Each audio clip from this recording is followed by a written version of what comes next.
Picking up from the last chapter, we see that Joseph has found the bookstore and barges in, all in the name of justice.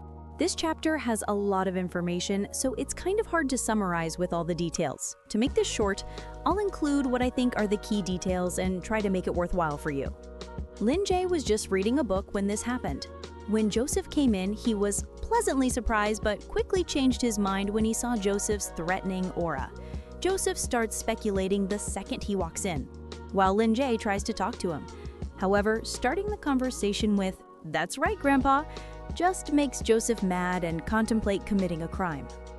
Thankfully, he holds himself back, which is good because the guy would have died if Blackie interfered.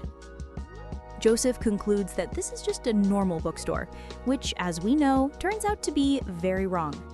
Joseph inquires about Old Wilde, and our MC admits to knowing him well. This surprises Joseph. Why would a killer reveal his real name, and why would the bookstore owner just blatantly say it? That erases Joseph's confusion about Lin Jae, but he reacts like a reference to something I can't recall. When Lin Jae asks if he and Old Wilde are old friends, he admits to have been looking for him for 3 years, and Lin Jae instantly constructs a completely wrong backstory about old friends being mad at each other. Following this plot, Joseph asks RMC for Wilde's address. RMC explains that Old Wilde didn't give him that information, which is probably a lie, something like a store policy. There's no way he wouldn't have it since Wilde borrowed a book, but I can see why he wouldn't just give it out. Joseph relaxes a bit, and our MC offers him a book.